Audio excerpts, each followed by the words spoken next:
Assalamualaikum warahmatullahi wabarakatuh. Waalaikumsalam warahmatullahi wabarakatuh. Alhamdulillah, pada kesempatan kali ini kita dapat melanjutkan perkuliahan ke-9. Temanya sekarang itu adalah tafsir. Nah, tema tafsir ini untuk CPMK-nya, ya CPMK-nya capaian pembelajarannya ini masuk dalam kategori CPMK, yaitu mampu menguasai ilmu-ilmu tafsir dan mampu mengkontekstualisasikan. Ini kalau bisa, ini kan prodinya ini bukan prodi tafsir, jadi nanti dibahas yang agak sederhana saja. Untuk tugasnya kemarin apa sudah dikerjakan? Sudah. Oke, sekarang langsung saja saya jelaskan ini materi hari ini. Nah, definisinya ini saya ambil dari mufassir, yaitu Fakhruddin Ar-Razi. Nah, ini definisinya kan dijelaskan bahwa tafsir adalah ilmu yang dapat mengantarkan memahami kitab suci Al-Quran. Jadi yang dikatakan tafsir itu tidak hanya mencakup penjelasan dari ayat Al-Quran itu, tetapi adalah metode-metode yang itu dapat mengantarkan. Terus yang berikutnya itu tafsir itu yaitu menjelaskan makna-makna dan kandungan hukumnya dan hikmahnya. Nah, ini yang kedua, ini adalah produk tafsir. Kalau yang definisi pertama itu adalah metodologi tafsir, kalau yang kedua itu adalah produk tafsir. Jadi hasilnya setelah ada metodologi itu baru nanti ada hasilnya. Bisa dimengerti ya? Nah, ini saya contohkan ya tafsirnya. Tafsir ini tentang babi. Jadi tafsir dengan tafsir yang menerangkan tentang babi itu ayatnya innama harrama alaikumul maitata wad dama wal khinzir ya. Nah, ini ayat ini lalu jika dijelaskan, maksudnya menjelaskan berarti kan innama harrama itu kandungan maknanya itu adalah Allah mengharamkan bangkai, terus darah, terus babi gitu ya. Nah, nanti kenapa darah itu kenapa babi itu diharamkan? Nah, ini dijelaskan oleh tafsir dan sain. Nah, itu nanti bisa mengungkap makna haromah itu sendiri. Nah, kembali ke tadi sumber-sumber penafsiran. Oke, lanjut ke tadi kan definisinya sudah, sekarang ke sumber-sumber penafsiran. Nah, untuk sumber-sumber penafsiran ini yang pertama ini sumber klasik. Jadi sumber-sumber pertama ini adalah sumber-sumber penafsiran yang itu dipakai oleh ulama klasik. Nah, di sini ada Al-Quran, ada hadis, ada bahasa, ya, ada qaul sahabi. Jadi 4 sumber penafsiran kalau tafsir-tafsir klasik itu biasanya berkutik di 4 itu. Kita bahas satu-satu ya. Tafsir Al-Quran dengan Al-Quran. Nah, tafsir Al-Quran dengan Al-Quran ini ulama itu berusaha menafsirkan Al-Quran dengan ayat lainnya tetapi yang berkaitan. Nah, kenapa demikian? Karena memang Al-Quran itu diturunkan seperti bahasa sehari-hari, bukan seperti bahasa-bahasa ilmiah atau karya tulis yang sudah mapan, dijelaskan konteks historisnya, maksudnya apa, terus kesimpulan apa. Tapi kalau Al-Quran itu kayak bahasa sehari-hari, kayak dosennya sampean itu kadang menjelaskan dari sini, "Nduk, besok kerjakan ini." Terus besoknya lagi, "Nduk, resumnya ini diperbaiki." Jadi karena kayak itu, maka ayat Al-Quran itu harus dikelompokkan yang satu tema agar nanti bisa mendapatkan pemahaman yang komprehensif. Saya contohkan ini. Dalam Al-Quran itu ada larangan. Nah, ada ayat yang memperbolehkan menikahi non-muslim. Ayat ini, wal musnad min alladziina utul kitab Jadi ada ayat yang memperbolehkan menikah non-muslim.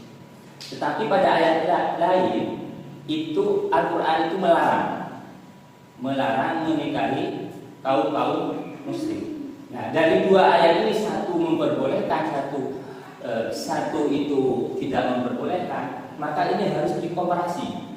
Apa maksudnya? Apa spesifiknya gitu ya?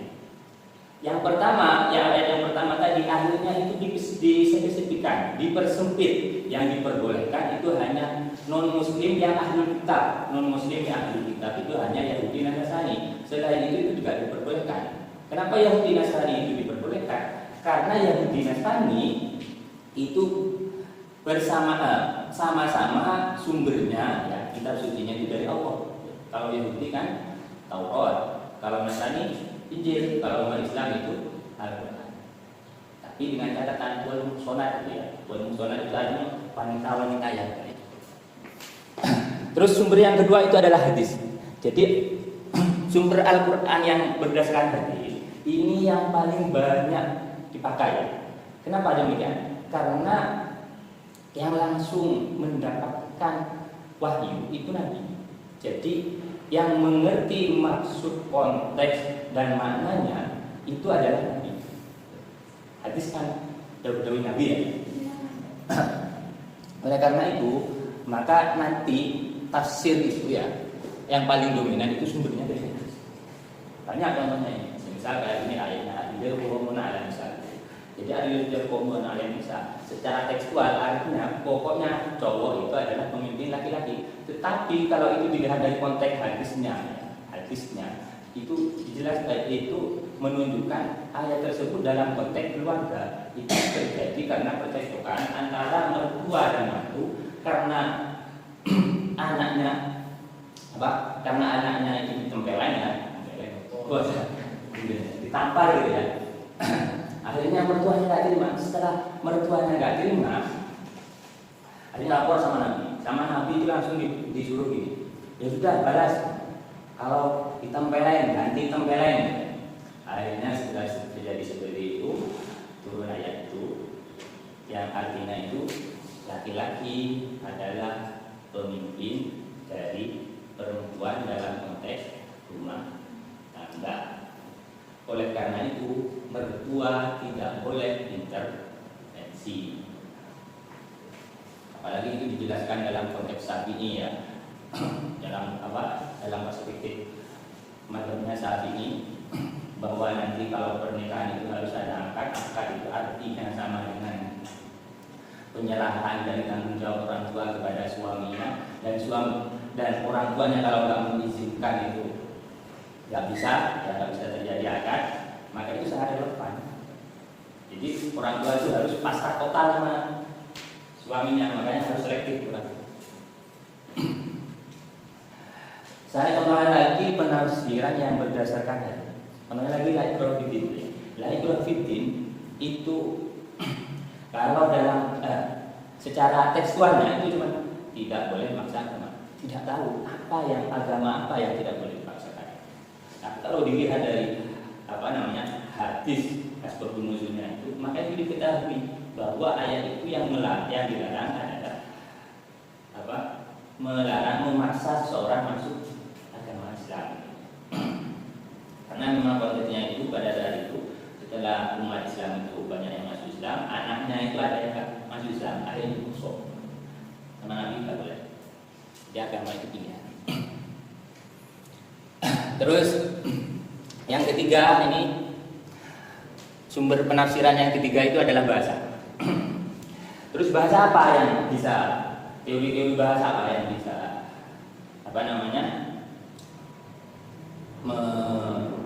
menjelaskan Al-Quran? Yang pastinya itu adalah bahasa Arab. Karena Al-Quran sendiri itu diturunkan menggunakan bahasa Arab. Jadi Al-Quran itu bukan diturunkan dengan bahasa Tuhan, bahasa Arab. Biar orangnya itu paham, karena dulu nabinya orang Arab paham.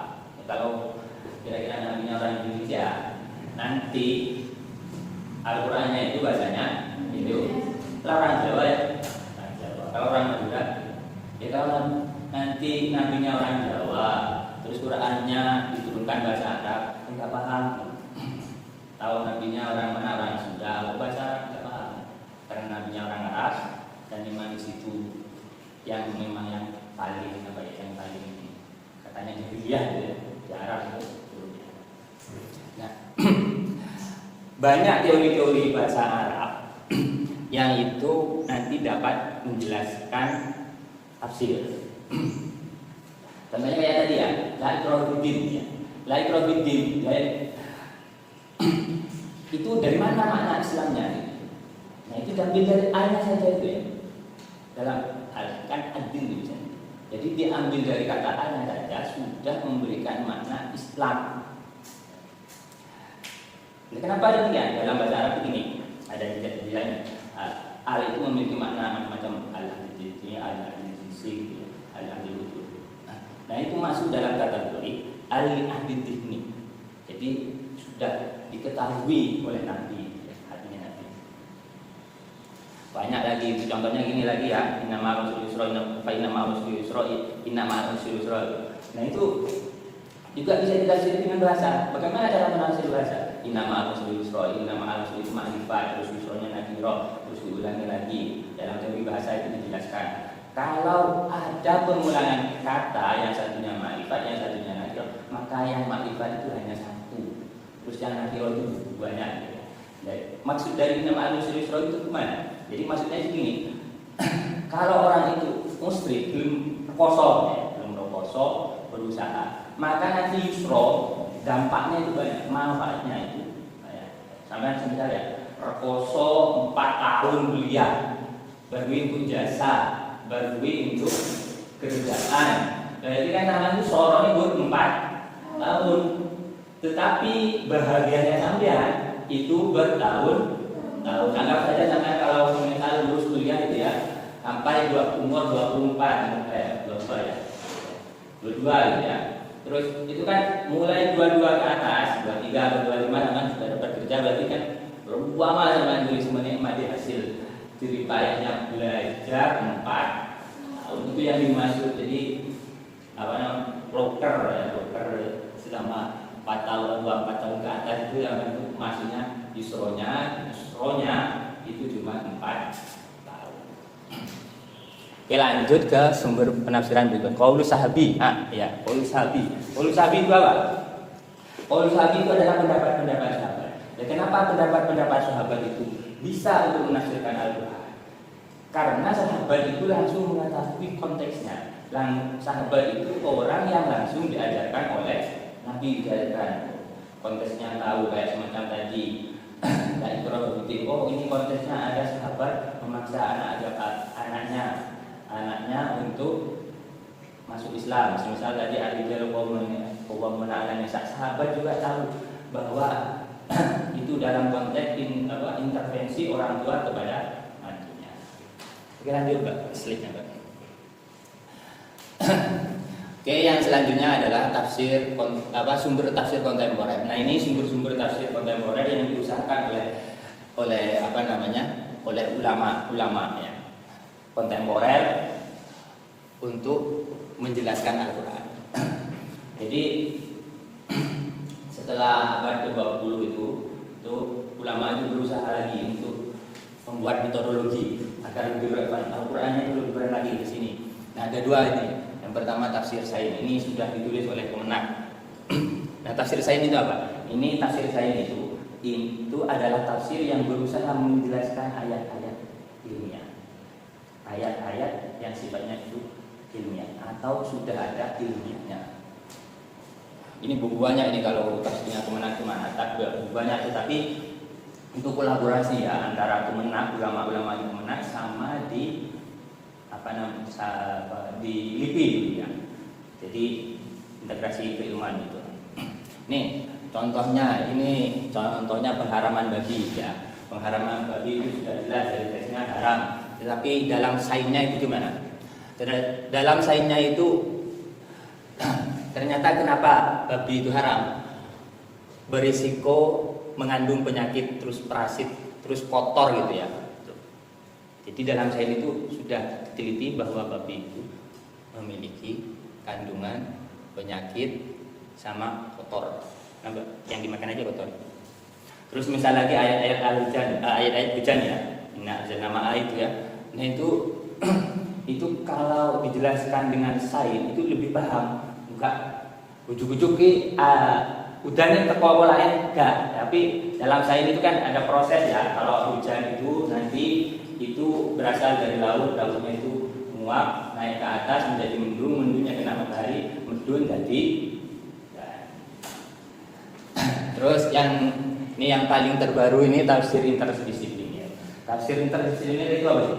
Tafsir interdisipliner itu adalah usaha-usaha pakar-pakar tafsir untuk menjelaskan ayat Al-Quran dari berbagai perspektif disiplin keilmuan. Jadi ayat Al-Quran tidak hanya didekati dengan satu keilmuan saja, tetapi dari banyak keilmuan. Contohnya zakat misalnya. Zakat didekati dengan ilmu fikih. Hukumnya apa? Hukumnya wajib. Terus didekati dengan makosid. Wow, ternyata zakat itu memiliki tujuan memberi maslahah, menjaga fundamental ekonomi orang yang kurang mampu. Orang miskin itu kan orang yang kekurangan, ya, kekurangan untuk makan ya. Akhirnya kan harus dibantu oleh zakat. Lekat dibantu dengan zakat, sani, kumangane kurang.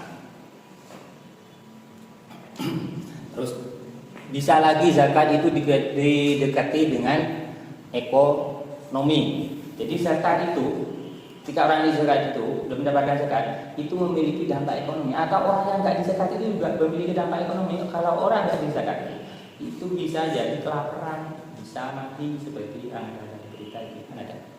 Terus kalau dizakati gimana? Ya terselamatkan.